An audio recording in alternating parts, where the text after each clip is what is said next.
Prodi Pendidikan Bahasa dan Sastra Negara Universitas Maritim Raja Ali Haji.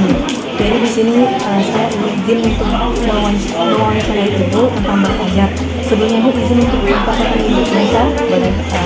Saya Muhammad. Assalamualaikum warahmatullahi wabarakatuh. Perkenalkan, nama saya Zulika Harima. Saya sebagai salah satu guru bahasa Indonesia di SMP Negeri 4 Tanjung Pinang, di mana saya mengajar kelas 7, 4 kelas dan kelas 8, 1 kelas. Jadi saya mengajar 2 jenjang.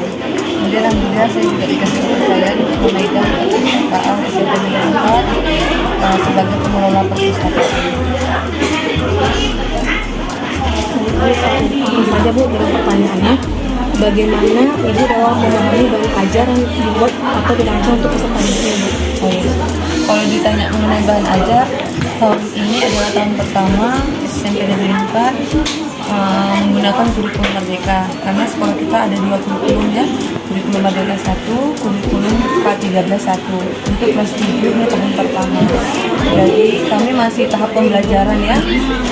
Kami biasanya diskusi MGMP sekolah namanya. Jadi berembuk lah sama guru bahasa Indonesia membuat modul, sehingga bahan ajar yang kami gunakan dari kelas 7 1 sampai kelas 7 9 itu sama. Apakah kelas yang dibuat tadi dibuat kelas bahan ajarnya satu sama ya ke kurikulum mereka telah digunakan ya? Itu masih kelas 7 atau kayak digunakan kelas 7. Kita di sini mahasiswanya 1000 lebih, 9 rombel, dan kelas 9 kelas 7-nya ada 9 kelas, kelas 8 9 kelas, sama kelas 9 9 kelas. Nah, yang menggunakan kurikulum Merdeka baru kelas 7 saja. Kelas 8 kelas 9 masih menggunakan kurikulum K13.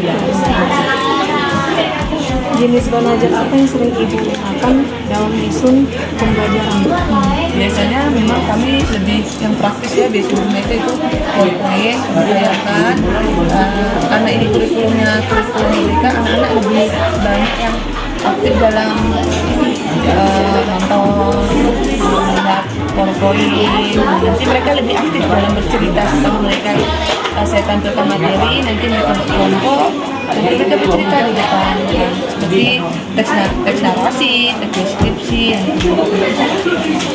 Nah, bagaimana Pak tekniknya mengusulkan bahan ajar?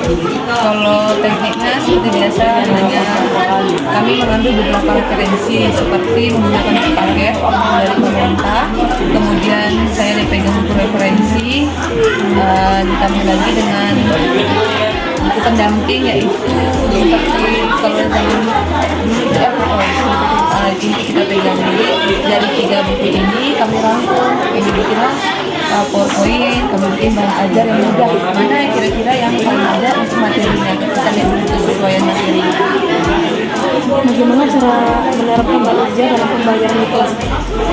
Penerapan bahan ajar itu malah lebih enak. Kalau kita zaman saya sekolah itu biasanya gurunya mau cek ya kan, cerita. Kalau menggunakan bahan ajar kita tinggal tampilkan saja, entah itu bentuk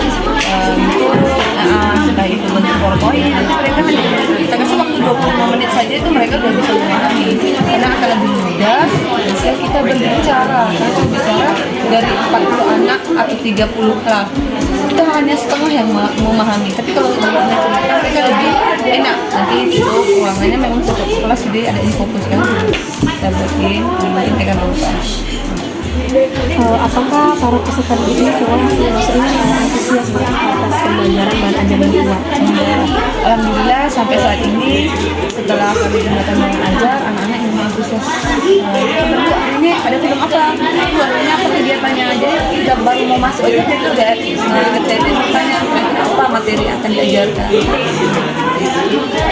Bagaimana Bu karakteristik siswa yang diajarkan di kelas 7 dan kelas 8 yang tadi? Kalau ditanya karakteristik itu jelas berbeda ya Dek, karena setiap anak itu mempunyai pemahaman yang berbeda. Dalam satu kelas itu ada anak pintar, kemudian ada anak yang sedikit agak lama menanggapi materi yang kita kasihkan, tapi itu udah jadi tantangan kita sebagai guru ya. Jadi kita tidak bisa harus memilah-milah ini anak pintar, kita tetap samakan supaya mereka itu tidak ada komunikasi di antara itu. Jadi biasanya setelah mereka nonton atau setelah mereka dijelaskan, saya suka umpan balik, mana saya kasih beberapa pertanyaan, kemudian mereka jawab. Bagian tidak paham biasanya saya membantu ulangi sampai anak-anak itu bisa paham. Dengan caranya ya kita sedang angket, kita bikin pertanyaan baru supaya kita bisa mengukur sampai berapa persen materi yang kita jelaskan anak itu paham. Apa saja kendala itu dalam penyusunan belajar? Kendala saat ini karena mungkin itu tahun pertama kali ya, bukunya tidak terlalu banyak.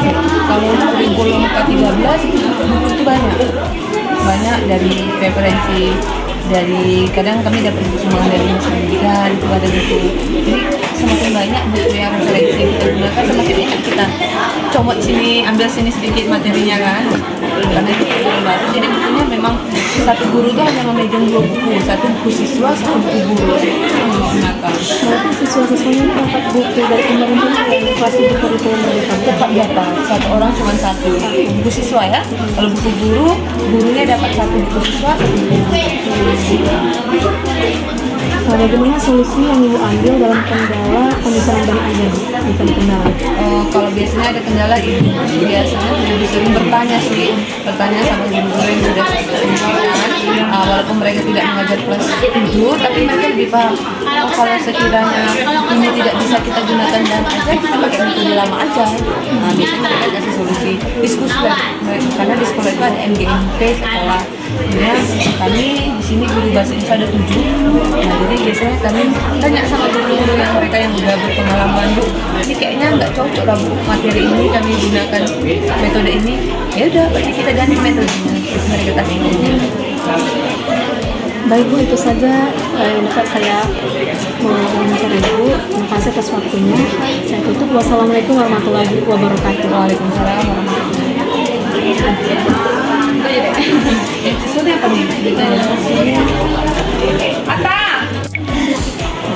Assalamualaikum warahmatullahi wabarakatuh. Perkenalkan dengan Bapak Ibu Mustafa dari Prodi Pendidikan Bahasa dan Sastra Indonesia di Fakultas Multimedia Teknik. Di sini ada izin untuk mewawancarai adik mengenai ban ajar tadi yang telah katanya kepada adik. Sebelumnya nama adik siapa? Nama saya Anak Vanessa Bonani, sekarang ketua kelas 72. Tapi ya, Kak, ini langsungnya Kak izin bertanya, apakah materi yang diajarkan oleh guru dapat diterima dalam antusias pembelajaran di kelas baik adik maupun teman-teman adik yang lainnya? Lagi setiap skripsi dan silakan.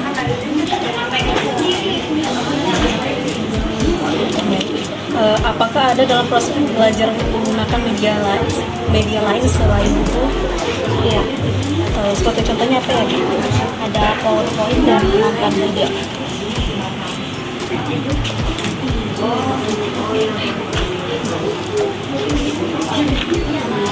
Metode apakah yang sering digunakan guru dalam proses belajar di kelas seperti diskusi atau tanya jawab? Kita diskusi, karena kalau diskusi kita bisa tahu pendapat.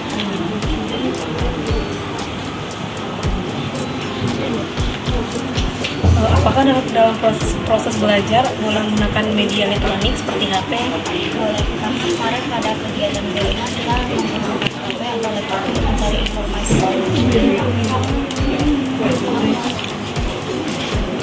Baik, itu saja yang dapat kami sampaikan. Terima kasih atas waktu yang diluangkan. Kami tutup. Wassalamualaikum warahmatullahi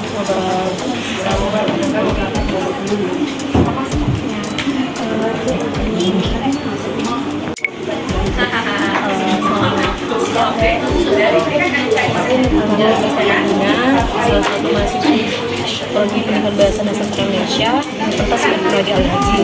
Sebelumnya kakak boleh tahu nama adik siapa? Perkenalkan, saya dari Kakak izin mau mencari adik ya. Yang pertama itu apakah materi yang diajarkan oleh guru dapat diterima dalam aktivitas pembelajaran di kelas oleh adik maupun teman-teman adik lainnya?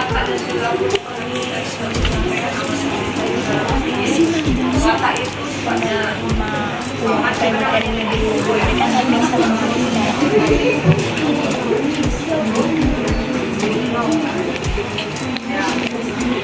Apakah ada dalam proses pembelajaran menggunakan media selain buku atau seperti PPT kah atau pakai Classroom? ada kan tidak ada menggunakan buku tapi juga kadang menggunakan handphone atau input.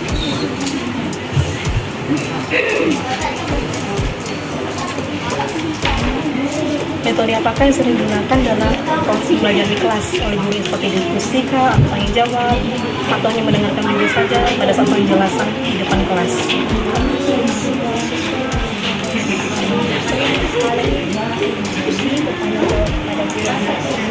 Dan siswa dan kami juga tidak hanya mendengarkan guru saja. Yang keempat, apakah dalam proses pembelajaran di kelas boleh membawa HP untuk membawa wawasan? HP saat ada pelajaran yang sangat-sangat saya contoh kayak kami ada dari badan publik kita punya apa. Terima kasih atas waktu yang telah diluangkan pada kakak tutup. Terima kasih. Assalamualaikum warahmatullahi wabarakatuh. Kenapa ini Fatina dari Fakultas Politik Bahasa Indonesia, kalau diberikan bahasa dan sastra Indonesia. Pertama kakak izin wawancara adik. Nama adik siapa? Saya Bekar yang saya dari kelas Siapa aja Dik ya? Apakah dalam materi yang diajarkan oleh guru dapat diterima oleh adik maupun teman adik lainnya?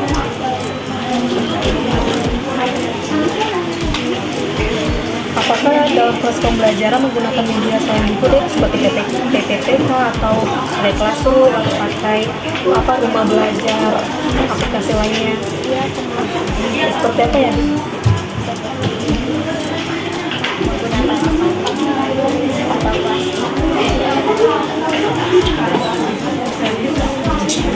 Metode apakah yang sering digunakan dalam proses pembelajaran di kelas nih? saya tentang teks dan diskusi. Seperti itu biasanya isu diskusi kah atau tanya jawab? Saya tanya jawab.